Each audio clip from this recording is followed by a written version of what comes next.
believe in miracles. Where you from?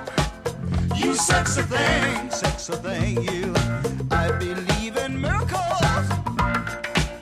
Since you came along, you sexy thing.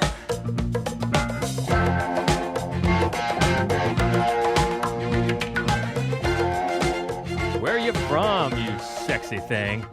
Little hot chocolate to open up the podcast this week. Welcome. I'm George Wolf. I'm Hope Madden. And this is the Fright Club podcast. We are from madwolf.com, by the way. Check it out for all the latest movie reviews. And a bunch are out here in the last couple of weeks. And also, we just put up our top 10 list of all movies, all genres, so far in 2016, since we're halfway through the year. And that leads us to, actually, let's get ahead of ourselves a little bit, what we're going to do next week. Our senior filmmaker correspondent, Jason Tosteman, is going to join us next week, and we're going to count down the best horror films so far. As the year is half over, we're going to look back and see what are the best horror films come out so far. Yeah, that should be good. I think you can probably guess what's going to be up near the tippy top, wink, wink, nudge, nudge. But there's some good ones out there to talk about this week, so this year. So we'll do that. But getting ahead of ourselves because this week we're getting our sexy on. And it's I would say it's fuzzy math, but not really. It is 6, but we even it up because we're going to get your 3 top 3 sexy dudes from the horror films, and then my 3 sexy ladies from the horror films. And so specifically, it is 6. Villains. We are not just picking any kind of random sexy characters. We are picking the sexy villains from horror. So right away, you know, we can't use stupid, sexy Flanders. Much as we want to Which do. we want to use. Nothing at all. Nothing at all. So funny. But actually, it was kind of weird. It worked out well. We were on vacation last week, enjoying the Florida Keys as usual, and enjoying a certain Cleveland basketball team winning the NBA championship. Shut up! But I digress. But we had one podcast in the can, and it was a great one. Thanks to Corey Metcalf for joining us as we talked about the best final girls. I liked that one. I thought Corey had some great things to say. I enjoyed that one. Yeah, and if you don't know, Corey Metcalf, he hosts the Triple Cast podcast, and he's had us guest host on his before, so you can find that Triple Cast podcast at goldenspiralmedia.com, same place you can find the Fright Club podcast. Yeah, so that was good. Thank you for the feedback on that one. Some good conversation. And actually right now, there's just guest starring all over the place. We joined Pete and Dave, you remember from a couple of weeks back here on Fright Club. They joined us. From the Get It Together podcast. Right, and so we just returned the favor, and that is up right now on their Get It Together page.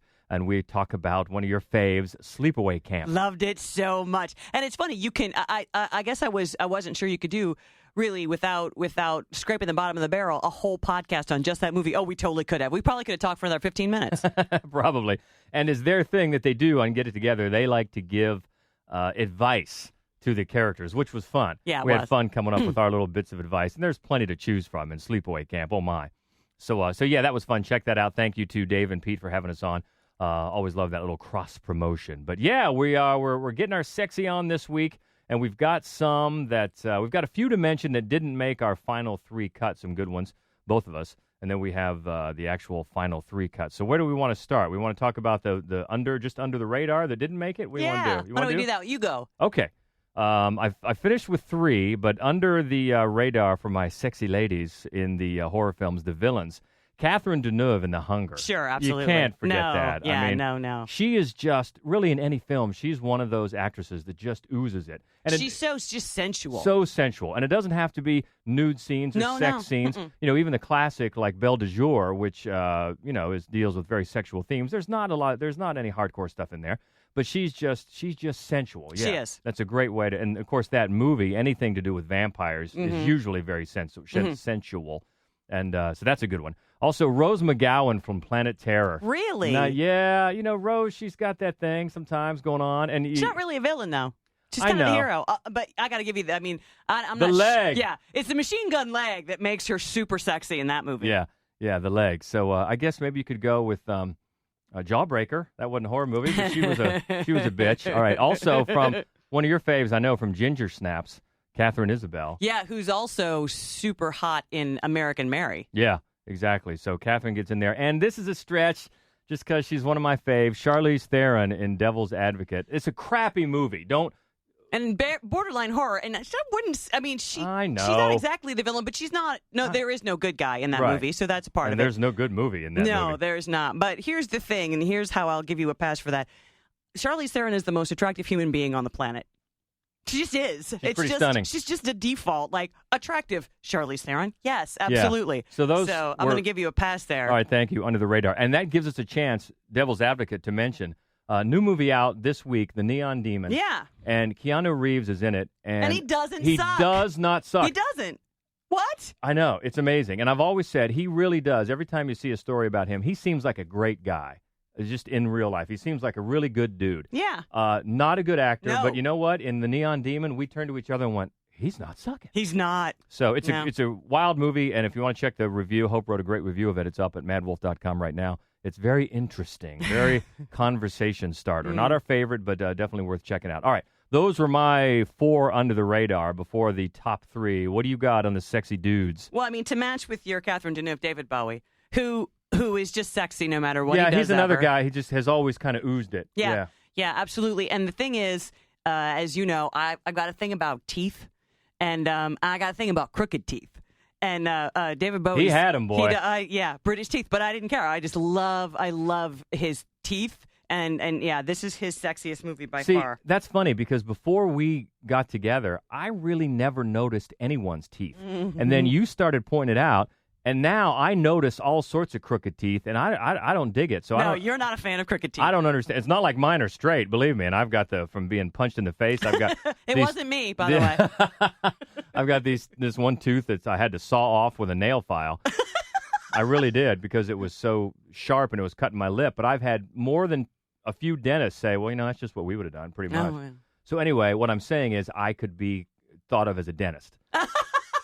If you need some work done on the cheap. I'll take a look, Okay, so that's number 3. What else you got from your bubbling under? Yeah, so any and all Lost Boys, by the way. I mean, except the one that looks like Bill and Ted's Excellent Adventure, but the rest of them, yes. Yeah, that's right. You always loved the Kiefer. I did always love the Kiefer. And actually, in the Lost Boys, I can't think of his name. It's the one with long, straight black hair. He's even hotter than the Kiefer. Okay.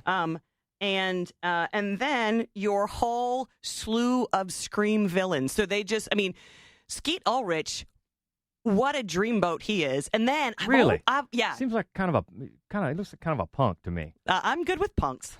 Okay. And then also, I have always had in all of his films and TV work a little crush on Timothy Olyphant. Well, he's a cool dude. He is, right? Everything. He's good in everything. And he's just he's got a charisma. Yeah. He's all right. I don't know about Skeet, but yeah, all right, okay. The ladies out there are going to give me that.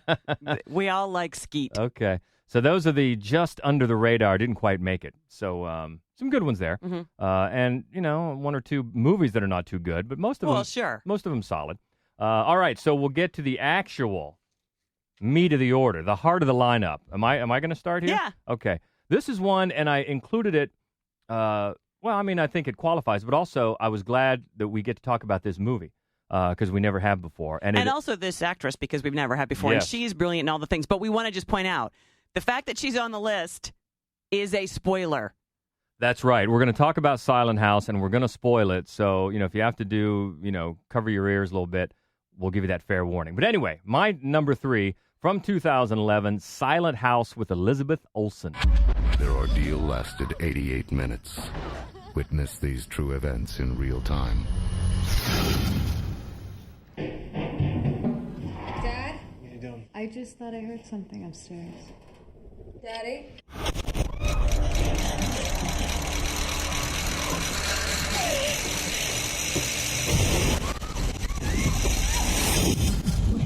Daddy, what did they do to you? Hang on. Hey, I'm gonna go get help. Who are you? Why are you doing this to us?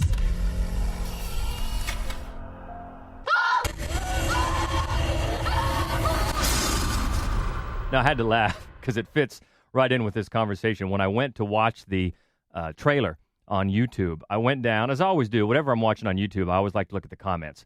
The first comment, I forget the guy's name, but God bless you, his comment was just, when your whole family gets slaughtered, but the point is boobs.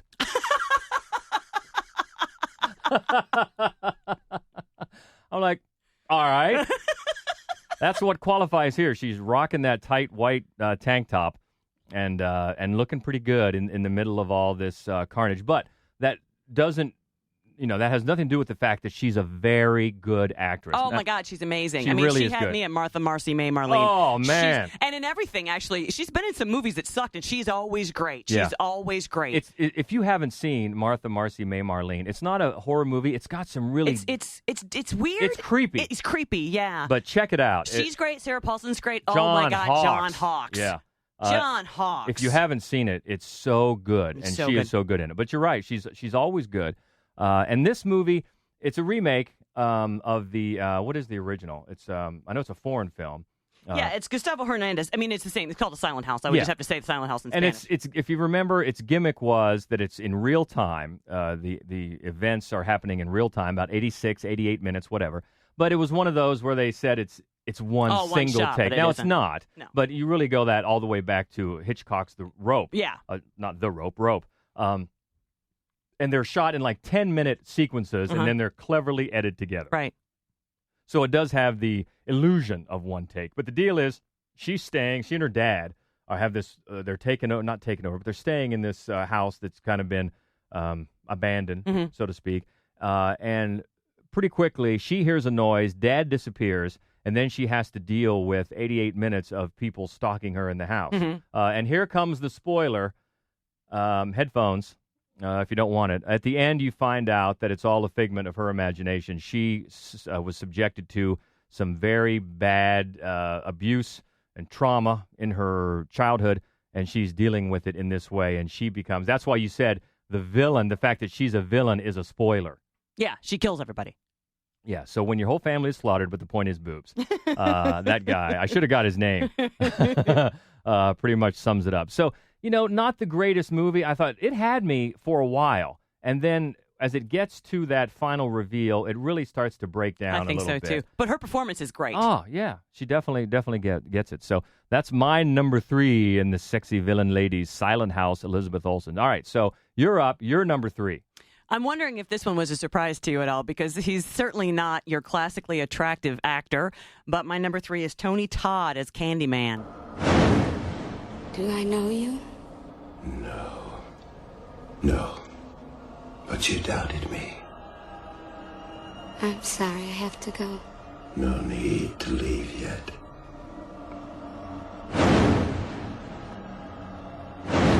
But I'm late. You are not content with the stories, so I was obliged to come.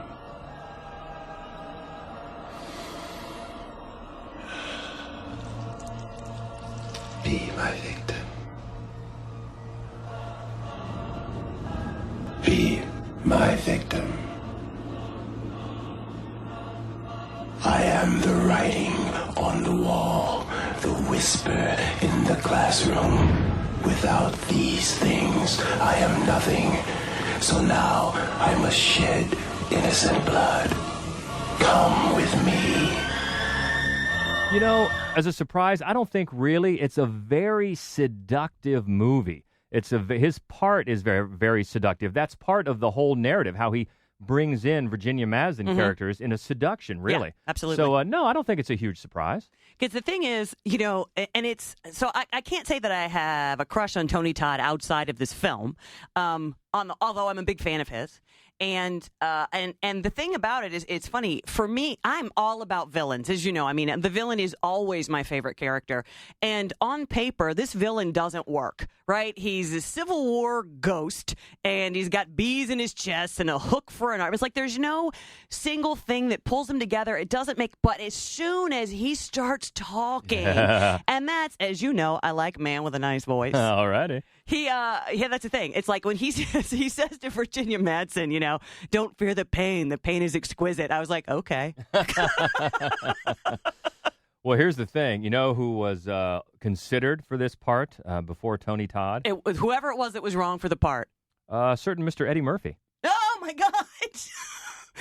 That would never have worked. But Tony Todd is 6'5", and Eddie Murphy is 5'9", and was considered too short. Now, Come on, who says 5'9" is short? Well, but Come on. Virginia Madsen is she's like a regular sized human, and I would like to be 6'5" for like a day, maybe a week. That'd be great because he's a very imposing presence. He is. Yes, he is. Not only for his size, but you're right, that voice is incredible. Yeah, it just kills you. And we talked about him and William Marshall when we did the podcast on great black horror movies and characters. Just, man. Both of them voices. I do talking. have a little crush on William Marshall as well. I think great. I always have. Yeah. So Candyman, and we've talked about this before, it's the bee. You think about the bees, first of all, when you think about this movie. Oh, yeah. And yes, he was stung many times, even though they used apparently bees that were only 12 hours old because the stinger wouldn't be powerful enough to do any real damage. But they still got stung because that scene stays with you. It does. The bees. Oh, yeah. All right, so that's your number 3, Tony Todd, 1992's Candyman. So we're up to, number 2 on my list. Now, this one, all right, it's borderline, and we'll talk about why. But it is from 1995, Species, Natasha Henstridge. We decided to make it female so that it would be more docile and controllable. Guess you guys don't get out much. She wants to have a baby. She'll kill anyone that gets in her way. We gotta get to her before she gives birth. Something's wrong.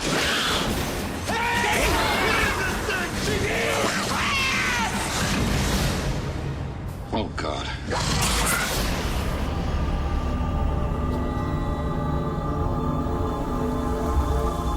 So on the whole, in my book, not really a horror movie, but right, it's a sci-fi. But I mean, a lot of people die. There's a lot yes, of carnage. they do. There's a lot of carnage. So I mean, I'll give you that. Plus, she's super hot. So okay. Yeah, and super naked. And that helps. That helps for this list. You know what? Nobody on my list gets naked. How come everyone on your list, you get naked people? Not everybody, just her.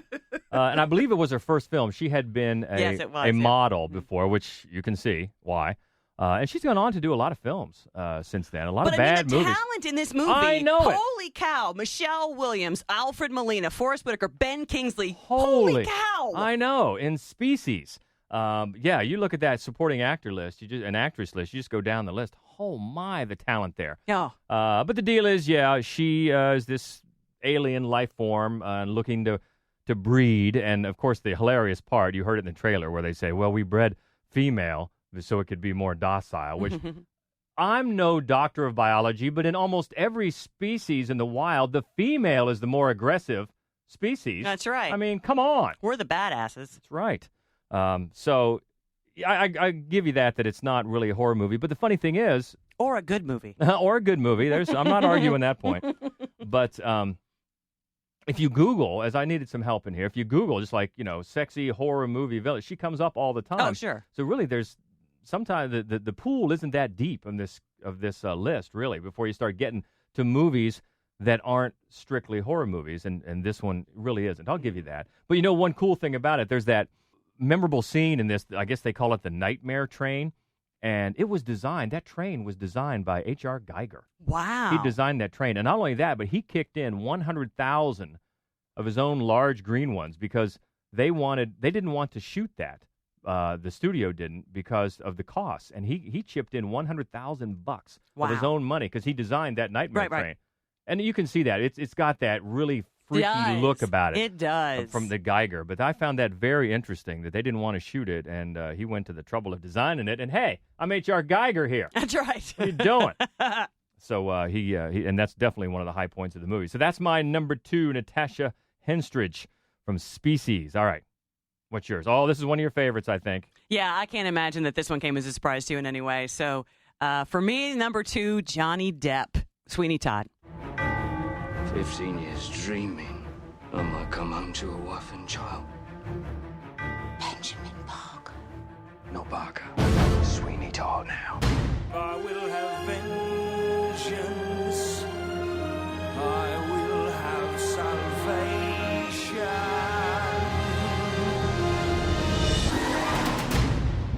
You're poking mad. The years no doubt have changed me. How about a shave?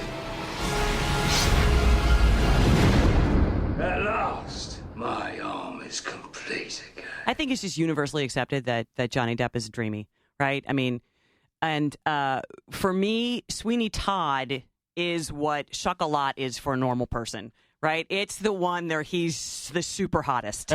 He's the super hottest for me in that movie. And when he unwraps those razors and he's all, my friend, and then he just lifts the one above his head, I was like, oh, I think I love you. Yeah, he is. Yeah. So that's absolutely, of all of his roles, the one that affected me the most. And yeah, he's my dreamy villain. And since this movie, it has really come out how musical he is. He's a very good guitar player. He's out doing that Hollywood Vampires thing with Joe Perry and Alice Cooper and those guys.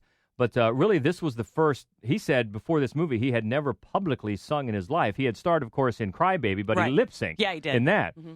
And this is, I got to give the guy credit, because if the first time you're doing it, you're singing Stephen Sondheim, right? That takes some stones. And he did a great job. He did a great job. He really did. And you know how much I love Sondheim. Yep.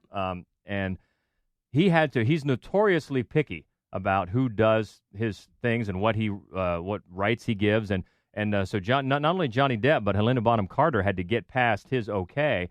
And they did auditions, and he gave the okay. So right there, that tells you. Yeah. If he gives you the okay to sing his stuff, you got the chops. And he really did. He does a fantastic job. And I still think, we talked about this movie when we did the musicals. Mm-hmm.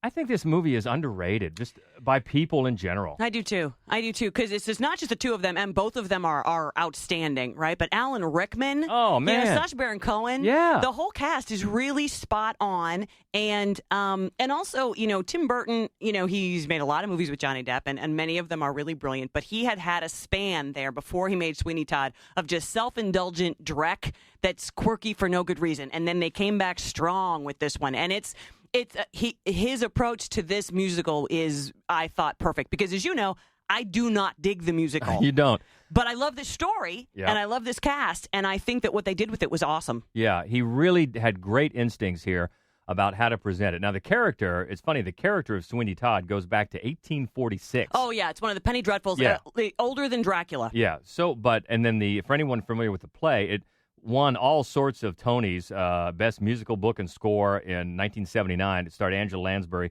and Len Carew. So it's been floating around for a long time before it finally got the movie version. And yeah, Tim Burton, he knew just what to cut, because especially in most musicals, but especially in a Sondheim musical, you got to cut stuff. You can't use every song.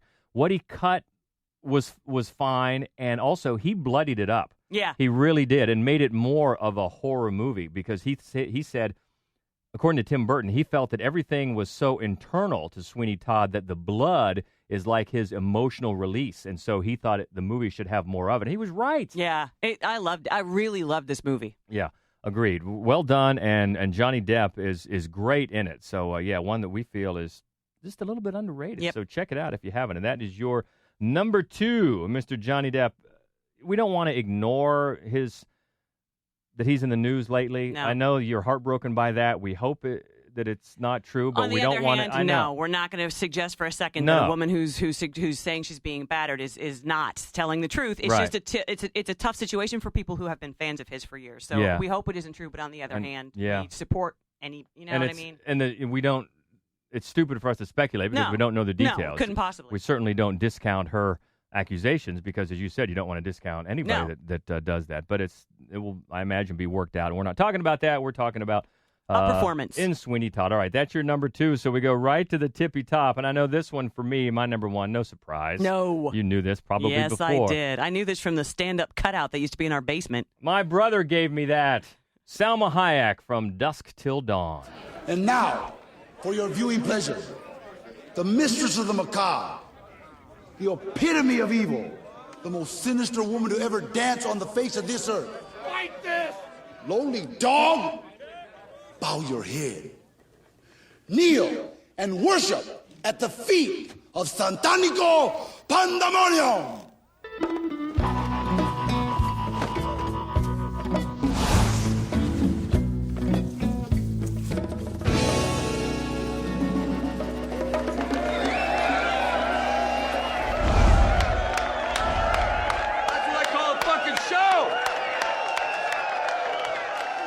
I love that introduction by Danny Trejo. You dog, bow down. So and I love the the reaction by Clooney at the end. That's what I call a fucking show. He could have been a sexy villain. He could have been a sexy villain. So, it's quite a show-stopping number by Miss Hayek, who, of course, had been used in Desperado, Robert Rodriguez. And also The Faculty. She's in a lot of Robert Rodriguez films. And actually, Salma Hayek did not have a choreographer for that dance. Oh. Robert Rodriguez just told her to feel the music and dance to it. So I say, you did a fine job. Did a fine job. But she had a fear of snakes, and, had that big snake when she comes out, and refused to be near the snakes. But, when she read the script, she knew that she was afraid that her phobia would prevent her from taking the part. But Robert Rodriguez says he conned her into thinking that Madonna was ready to take the part instead. Wow. So Salma Hayek spent 2 months with therapists. Wow. To overcome her fear of snakes. Holy cow. Yeah. All because Robert Rodriguez is a liar. But he got the effect that he wanted.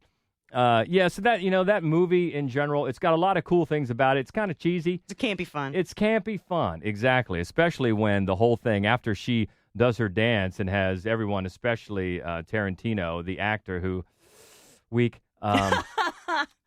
transfixed, then they all come out to be vampires and the fight is on, which is awesome. It is awesome. And, it is a great cast with Clooney, and also there's a John Hawkes sighting early on. Yeah. It's a very unusually written film because it starts off as one completely different movie and then turns into this campy vampire thing with Cheech Marin later on. Tarantino wrote it. And so it's a weird movie. It's an interesting movie. And, of course, the reason that you remember it the best is because Salma Hayek writhes around in a bikini. The reason I remember it the best is because my dad is in the movie. Harvey Keitel plays my dad in this film. There's no getting around it. So it's pretty close. Yeah. Driving some sort of RV vehicle all over creation. Yeah, with that big straw cowboy hat on. And he's even wearing my dad's clothes. He's got his beard. He's my dad. But he turns out to be pretty heroic. He does. When the chips are down, that's right. He's got your back in a fight. And this was the one that famously John Travolta was originally in line for the George Clooney part, and he didn't want it. He said he didn't want to be in a vampire movie. But instead, he gave him Tarantino gave him Pulp Fiction. So it really worked out. And this was a real springboard, I think, for Clooney in the movies because, like other TV actors. Bruce Willis in particular, the first few movies, not quite happening. No. Not quite happening. And then he got, of course, with Bruce Willis, it was Die Hard, a huge, incredible hit. This one, not that sort of blockbuster, but it got him going. Mm-hmm. Got him going. Yep. And definitely a cool movie. And definitely number one on my list of sexy horror movie villains, Salma Hayek from Dusk Till Dawn. So that leaves you at number one. And you know what? Not a surprise for me either, knowing you as I do. It's kind of a weird one. A weird crush you have on this guy, but go ahead. Well, my number one, and I think that you might not be the only person who finds it weird, but I would love to hear from other people who agree with me. My number one horror movie villain crush is Rutger Hauer in The Hitcher. When Jim Halsey let the Hitcher into his car, he opened the doors of hell.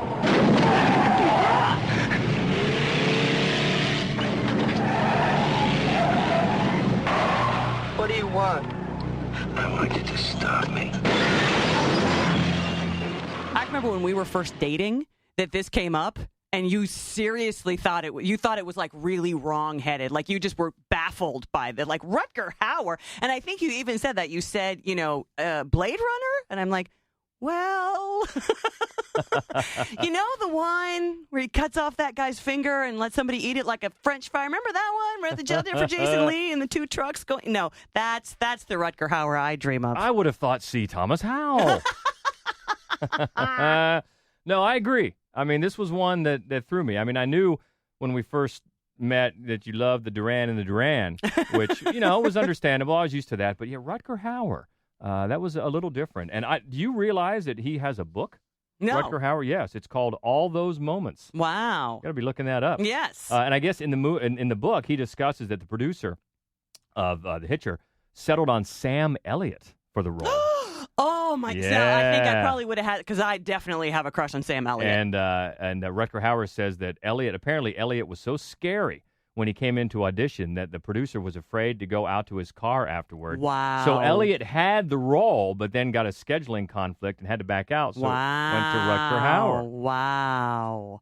You got to go out and get that book. I do got to go out and get that book. So Rutger Hauer, I mean, the character, there's no reason to think this character is sexy. I mean, there just isn't. And really, his seduction is of C. Thomas Howell.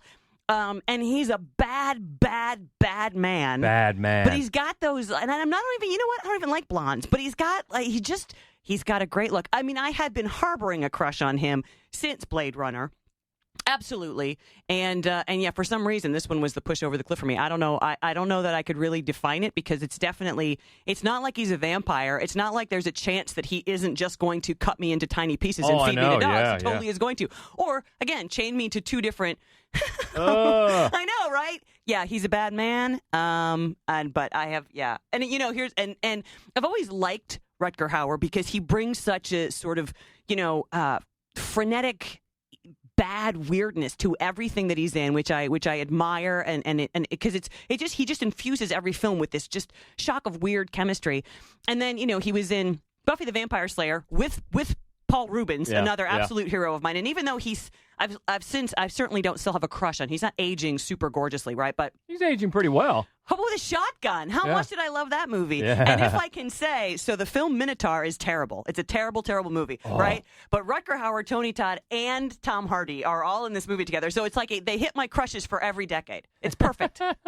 And another reason you like this movie, I don't know if you realize, but the writer, Eric Reed. Yes, Near Dark. Well, no, he said that this movie was inspired by the Doors song Riders on the Storm. I did know that, yeah, which is pretty clear, actually. Yeah. I mean, pretty clear. But yeah, he also wrote the film Near Dark, the Catherine Bigelow vampire movie, which is awesome as well. Yeah, so lots to like there. But yeah, I had to admit, when I first found out, I found that crush a little out there with Rutger Hauer. But then, our friend Bridget from Columbus Horror Society, Oliver Reed. She's going to be sad he's not on this list. Does it for her, yeah. She'll be... Well, we all sometimes have to let that freak flag fly.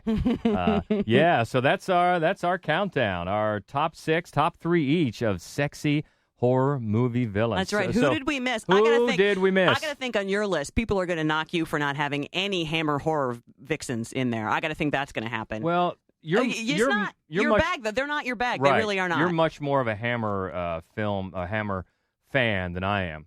But that's okay. Hit me with that, and I'll be glad to check him out. At Mad Wolf, MADDWOLF on Twitter. That's always a fun way to keep the conversation going. Let us know what we missed. And I don't know, what do you think the ladies might point out that you missed?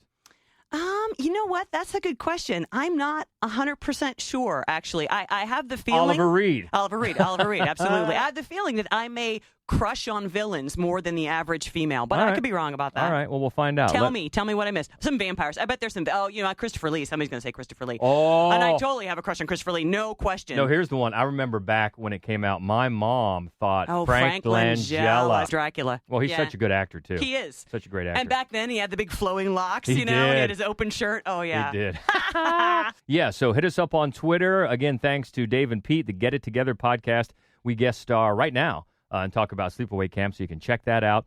Our next Fright Club Live is coming up soon. It is July 13th, Wednesday, July 13th, always the second Wednesday of every month. We're going to be back at the Gateway Film Center. We do the happy hour about 6:30. Then we tape our podcast about 7:30. And this time we are going to talk about... Sightseers. So we're going back to Ben Wheatley because we love him so much, and Sightseers because it's a fun summer movie to show. Because if you and it never did get a theatrical release in the United States, so it didn't screen here in town. And so we're excited to show that one. And it's not super gory. It's very, very funny. It's a horror movie for sure, but it's so funny. It's so much fun. And our podcast topic is going to be Dangerous Lovers. Ooh. All right, so that's going to be good. Hopefully you can check us out then, July 13th. Next week, as I said, we're going to be joined by our senior filmmaking correspondent, Jason Tostovan, and we're going to talk about the best horror movies so far, halfway done in 2016. And as for all genre movies, we've got our top 10 list of the best in 2016 up at madwolf.com right now. So a lot going on. Check us out then, and until next week, I'm Hope Madden. I'm George Wolf, and this is the Fright Club Podcast. Stay frightful, my friends. Stay sexy. I believe in miracles. Since you came along, you sexy thing.